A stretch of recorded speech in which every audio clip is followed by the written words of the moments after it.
2.2। इससे पहले 2022 में प्रशस्त 1.2 आ चुका था और उसमें बहुत सारी दिक्कतें आ रही थी। इसमें क्या था कि मतलब जो टाइम जो बनाया गया था उसमें टेक्निकली बहुत हुआ था, फिर से 2.4 बनाया गया है और ये NCERT के थ्रू लॉन्च किया गया है।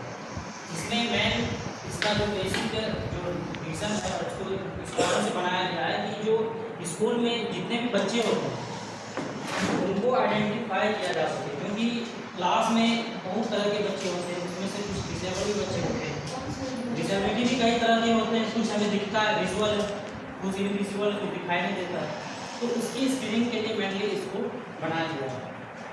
जानते भी होंगे और जो प्रेजेंटेशन हुई थी इसकी उसमें बताया गया था। प्रशस्त है बच्चों में दिव्यांगता का पता लगाने के लिए एक मोबाइल एप्लीकेशन है जिसे NCERT द्वारा विकसित किया गया है।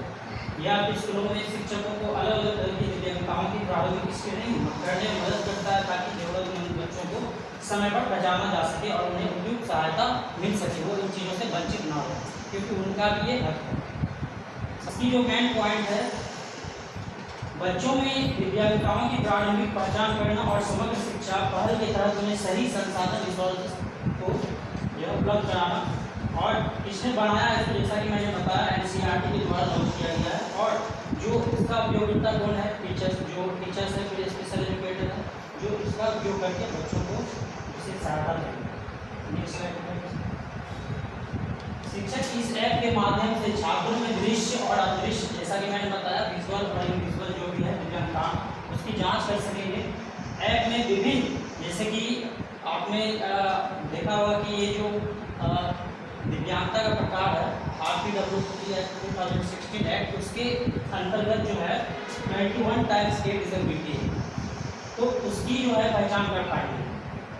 पहचान के बाद उपयुक्त संसाधनों के लिए छात्रों को आगे निर्देशित किया जा रहा है और गवर्नमेंट इस पर विशेष ध्यान दे रही है कि इस टाइप के बच्चों को हर तरह की सुविधा मिले। जो नॉर्मल बच्चे कर पाते हैं वो स्पेशल बच्चे भी करते हैं। सपोर्ट ये है कि ऐप नई शिक्षा नीति 2020 के तहत सभी डिसेबल चाइल्ड को बाधा मुक्त शिक्षा प्रदान करने की पहल का एक हिस्सा है कि बिना किसी बाधा का, बिना किसी अवरोध का बच्चे उस शिक्षा को ग्रहण कर सकें, ये ज़्यादा जरूरी है। नेक्स्ट निकालेगा। अब हम लोग ऐप पे आएंगे।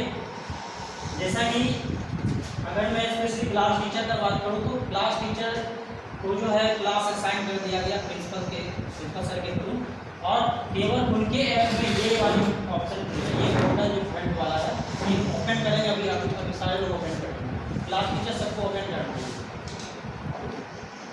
ओपन तो सभी कर सकते हैं। हाँ सर, लेकिन आप में ये नहीं खुलेगा है, उनके में भी ऑप्शन नहीं खुलेगा, क्योंकि जब सारे बच्चों की स्क्रीनिंग होगी तो सारे टीचर ये जान पाएंगे कि भाई जो किस क्लास के बच्चे किस चीज़ से ग्रसित है, कौन टाइप की डिसेबिलिटी स्क्रीनिंग के बाद। और ये इसलिए सारे टीचर के मोबाइल में ज़रूरी है कि आप इस ऐप्स के थ्रू उस बच्चों के डेटा को देख पाएंगे कि किन बच्चों में क्या दिक्कत है, इसलिए सारे टीचर के पास ये होना बहुत जरूरी है। इसीलिए सारे टीचरों से करवाया गया है ताकि आपको किस तरह की दिक्कत नहीं हो, बच्चों के बारे में जान सकें। और मेनली स्क्रीनिंग का काम जो है वो क्लास टीचर करेंगे। अगर क्लास टीचर अवेलेबल नहीं है तो उनकी एब्सेंसी में फिर जो प्रिंसिपल सर के लिए असाइन करेंगे वो उनका काम नाम असाइन करेंगे क्लास में। तो ये है, ये अभी ओपन हो रहा होगा सबका, आ रहा है। लॉगिन अगर मांग रहा है तो इसे एक बार कर लीजिएगा, क्योंकि लंबे समय के बाद थोड़ा सा इसमें टेक्निकल इशू आता है, फिर से दोबारा लॉगिन करना पड़ता है। ये आ रहा है चंद्रशेखर सर, वीडियो छोड़ दे, बस एक आध फोटो ले लीजिए। अभी रहने दीजिए। हाँ, थोड़ा सा यहाँ पे ओपन होगा तो यहाँ पे जिनका नाम आएगा, जैसे मैंने ये बाल वाटिका प्रियंका में कर लिया था, तुम्हारी प्रियंका आ रहा है, ठीक है। और यहाँ पे स्कूल कोड ऊपर शो करेगा, एक मिनट सर नीचे होगा। हाँ, ये ओवरव्यू है स्टूडेंट असाइन फॉर पार्ट 1। इनका एक बच्चे का हो गया है तो इसमें शो कर रहा है, अगर नहीं होगा तो 0 0 आपने शो कर रहा होगा, ठीक है। इन्होंने एक बच्चे का कर लिया इसलिए 100 हो रहा है। हाँ जी, एक बच्चे का हो गया है तो 1 शो कर रहा है। कंप्लीटेड पार्ट 1 स्कैनिंग, इनका एक बच्चों का कंप्लीट हो गया है, स्कैनिंग भी हो चुका है, इसलिए इसमें 1 शो कर रहा है। पेंडिंग एक भी नहीं है। पेंडिंग कब शो करेगा, जब आप बच्चों का प्रोफाइल क्रिएट कर लेंगे और स्कैनिंग नहीं करेंगे तो इसमें पेंडिंग में आपका उसमें शो करेगा। तो इनका पेंडिंग में नहीं है, एक का कंप्लीट हो चुका है। नेक्स्ट नीचे आएंगे तो आप यहाँ पे क्लिक करेंगे स्टार्ट स्क्रीनिंग पार्ट 1, सारे को क्लिक करेंगे इस पे स्टार्ट स्क्रीनिंग पार्ट 1। इस पे क्लिक करने के बाद नेक्स्ट स्लाइड लगेगा। इस तरह का आ रहा है, इस तरह की आ रही डिस्प्ले आप देखिएगा, आया ना। इस पे आ रहा है, यहाँ पे क्लास क्लिक करके क्लास सेलेक्ट कर सकते हैं, लेकिन जरूरत नहीं करने की, ऑलरेडी आपको क्लास मिला हुआ है। जिस क्लास के टीचर हैं आप, वही क्लास आपका ओपन होगा। और यहाँ पे स्टेटस है, स्टेटस पे आप देख सकते हैं कि प्रोग्रेस में या पेंडिंग में है, उस पर आप क्लिक करिएगा तो उसमें आएगा। तो इनका जो है एक बच्चों का कंप्लीट जैसे इन प्रोग्रेस और 100% कंप्लीट बता रहा है। आप लोगों में पेंडिंग आ रहा होगा, इस पर क्लिक करेंगे। स्टडी के लिए डायरेक्ट इसमें कहीं भी क्लिक कर सकते हैं, क्लिक करिए इस पर, कहीं भी क्लिक कर सकते हैं। नेक्स्ट स्लाइड लीजिए। ये क्लास वाला जो क्लिक करना वो वाला। नेक्स्ट एक और सर, नेक्स्ट फिर नेक्स्ट। हाँ, ये इस तरह का आएगा। इनका एक बच्चे का होगा, इसलिए बच्चे शो कर रहे हैं, आप में नहीं कर रहा हूँ। तो इस तरह का आ रहा होगा, यहाँ ऐड स्टूडेंट आ रहा होगा। ये जनरेट रिपोर्ट भी नहीं आ रहा होगा, नहीं आ रहा। जनरेट रिपोर्ट इसलिए नहीं आ रहा क्योंकि इनका एक कंप्लीट है, उसकी रिपोर्ट दिखा सकता है, इसलिए ये ऑप्शन आ रहा है, लेकिन आप में भी नहीं आ रहा। ऐड स्टूडेंट पे क्लिक करना है। नेक्स्ट कीजिए। ऐड स्टूडेंट के बाद थोड़ा जो नीचे वाला पार्ट है वो कीजिए, और ऊपर ये add individual group upload import text, मतलब जो एक्सेल सीट है बच्चों का वो भी इसमें इंपोर्ट किया जा सकता था, लेकिन नहीं हो रहा है। इसमें टेक्निकली इशू है, ये नहीं होगा। आपको फॉर्मेट में इशू है सर। ऐड इंडिविजुअल, उसके बाद जूम कीजिए, नेम डालना है। नेम को must registration ID, admission ID आप डाल सकते हैं, जो एडमिशन आईडी होता है, एडमिशन नंबर। हाँ। नेक्स्ट यूडैश कोड, ये और अपार आईडी कंपलसरी नहीं है, क्योंकि आप अगर इन सारे चीज़ों को इसमें एंट्री कीजिएगा तो फिर आपका ज़्यादा टाइम लगेगा। तो अपार आईडी और ये सब जरूरत नहीं है भरने की। आप नेक्स्ट आइएगा, तो नेक्स्ट स्लाइड कीजिएगा। फादर्स मदर्स नेम जरूर भर दीजिएगा, जूम कीजिए। फादर्स नेम, मदर्स नेम, और नीचे ज़्यादा जूम नहीं करना sir. Father's name, mother's name और मोबाइल नंबर, ये मैंडेटरी है। जैसा कि आप लोगों को पता होगा, जब भी हम ऑनलाइन कोई फॉर्मेट भरते हैं तो उसमें एक आता है, ये जिस कॉलम में ये स्टार लगा होता है वो मैंडेटरी होता है, ये सभी लोगों को पता होगा। किसी भी कॉलम में अगर स्टार लगा हुआ है तो आप जब तक उसको फिल नहीं कीजिएगा आगे नहीं बढ़ पाइएगा, ये मैंडेटरी होता है। इसमें नहीं लगा हुआ कहीं भी बढ़ेगा तो चल सकता है। मम्मी पापा मोबाइल नंबर डालना कंपलसरी है सारे बच्चों को। देन ये इकोनॉमिक बैकग्राउंड जो है कंडीशन, रजिस्ट्रेशन आईडी में एडमिशन नंबर लिख सकते हैं ना? हाँ वही। हाँ जी। ठीक है। फैमिली इकोनॉमिक कंडीशन में लो, मीडियम, हाई, ये अगर आपको पता है तो डालिए, नहीं तो कोई दिक्कत नहीं है। नेक्स्ट ऐसा नहीं है सर, मीडियम हाँ मीडियम डाल सकते हैं, मीडियम ही लोगों को रहता है। जेंडर तो ये सब नहीं पूछ के बोलो वाला है तो फिर हल्ला मचाएगा। तो डेट ऑफ बर्थ भी डालना है, डेट ऑफ बर्थ भी मैंडेटरी है बच्चों का। नेक्स्ट नहीं, 2 ही डालना चाहिए, बच्चा को देख लीजिए, देखने से पता चल जाएगा। नहीं नहीं, आरटी वाले को बता दीजिए। हाँ, वही बोल रहे अच्छा, इसमें सब सर सबसे पहला प्रश्न ये रहा सर, इसमें उन्हीं बच्चों को करना है जिसमें कोई डिसेबिलिटी है?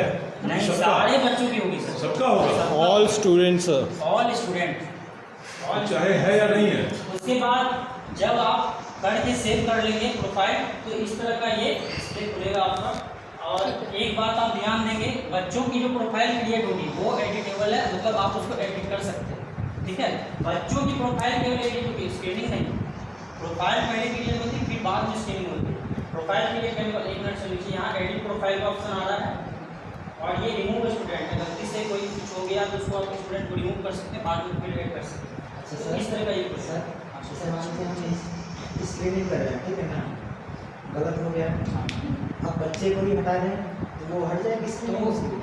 इसमें ऑप्शन अभी दिया है कि स्टूडेंट को रिमूव करके आप फिर से कर सकते हैं, लेकिन ये रिस्क नहीं लेना। कोशिश करना है कि प्रोफाइल में अगर गलती होता है तो कोई दिक्कत नहीं है, स्क्रीनिंग में गलती नहीं होनी चाहिए, क्योंकि ऐसा पिछले बार भी था। स्क्रीनिंग में बोला गया था, ओरिएंटेशन में जैसे उस दिन हुई थी ऑनलाइन बताया गया था कि एडिटेबल होगा, लेकिन बाद में स्क्रीनिंग एडिट ही नहीं हो रहा। स्क्रीनिंग क्लास टीचर ही करेंगे। हाँ जी, 2 स्क्रीनिंग होगी, पार्ट 1 पार्ट 2। पार्ट 1 कुछ नहीं है सर, स्क्रीनिंग में अभी सारा डाउट क्लियर हो जाएगा।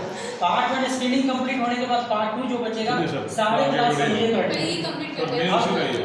हम देखिए सर, किन्हीं के बारे में कोई डाउट हो रहा तो पूछते रहिएगा, जैसे कि हमें सर कभी पूछे तो, और फिर हाँ एडिट हो जाएगा ये प्रोफाइल, इसमें कोई दिक्कत नहीं है। आगे बढ़िए। इसके बाद नेक्स्ट मिस हो गया ये क्या? हाँ यहाँ पे ये इस तरह का शो करेगा प्रोफाइल बन जाने के बाद। हो गया सर। नीचे आइएगा सर, नीचे नीचे। इसके बाद आप देखेंगे नीचे यहाँ शो कर रहा है स्टार्ट पार्ट 1 स्क्रीन। अगर आप लोग किसी बच्चों का डेटा भी एंट्री किए होंगे तो इस तरह का आ रहा होगा। अभी आप कर सकते थे, मतलब टाइम था 2 मिनट। अगर आप अभी करना चाहें तो ये करते हैं कर सकते हैं। हाँ कर लीजिए, एक बच्चों का एंट्री कीजिए। किसी एक का भी अगर हो जाएगा सर तो आगे फिर वो हेल्पफुल रहेगा। हाँ एक बच्चे का कर लीजिए। रोल नंबर उस बच्चे के अगर ना सरपंच ने करेगा तो किसी एक बच्चे का कर लीजिए सर, वो हेल्पफुल रहेगा फिर। आ रहा है। मैम बताइए उसके स्टार नहीं लगा है। पेरेंट्स को बताइए कि आपके बच्चे में इस तरह की डिसेबिलिटी है, ठीक है? फिर आप 10 बच्चों का भी करते हैं तो कोई उसके बाद हेड ऑफिस किसी भी 1 मिनट देते हैं पूरा 40 मिनट में आपका पूरा 40 के 40 बच्चा आ हो गया सर। आ गया। इस तरह की खुल रही है, देख लीजिए। सर हो रही है, प्रोसेसिंग हो रही है अभी। इंटरनेट कहाँ से लाए? वाह बहुत बढ़िया सब एकदम प्रैक्टिकल प्रोफाइल सिंपल है, आप कर लेंगे। फिर से आगे बढ़िए सर। ध्यान देंगे, प्रोफाइल जब क्रिएट हो जाएगी बच्चों की, अभी एक बच्चों की प्रोफाइल शो कर रहा है। जैसे यहाँ पे अभी ये है आदर्श संतोष कुमार, ये कर रहा है बाल वाटिका ग्राफ शो करेगा, उसका पूरा प्रोफाइल शो करेगा। इसी तरह जब आप सारे बच्चों का प्रोफाइल क्रिएट करेंगे तो सबका ऐसे शो करेगा, सारे बच्चों का प्रोफाइल शो करेगा। आप जितने बच्चों का मैं प्रोफाइल क्रिएट कर दूँ ज़्यादा सही रहेगा। प्रोफाइल क्रिएट कर लिया सारे बच्चों का, फिर यहाँ पे स्टार्ट स्क्रीनिंग पार्ट 1 कर लिया, इसमें क्लिक करेंगे start screening part 1। Next part दे दो। नेक्स्ट स्लाइड है। ये 15 मिनट का शुरू करना है। अगर आप स्क्रीनिंग कर रहे हैं, कभी कभी ऐसा होता है कि ये दिमाग में आएगा कि मैं किन बच्चों का स्क्रीनिंग कर रहा हूँ, अब बच्चों का नाम नहीं आ रहा जी ध्यान में, कभी ऐसा भी हो सकता है। ये भी डाउट नहीं होने चाहिए। अगर ये डाउट आ रही है तो ऊपर में देखिए बच्चों का नाम शो करता है विद रजिस्ट्रेशन ID, बच्चों का नाम शो करता है। आप उसका नाम को देखेंगे, मैं किस बच्चे का स्क्रीनिंग कर रहा हूँ या कर रही हूँ जो भी है, तो इन चीज़ों को आप देखेंगे। उसके बाद सबसे पहले ये इतनी चीज़ें जो दिया है, ये 21 डिसेबिलिटी जो है RPWP एक्ट 2016 के अकॉर्डिंग है, और आपको पता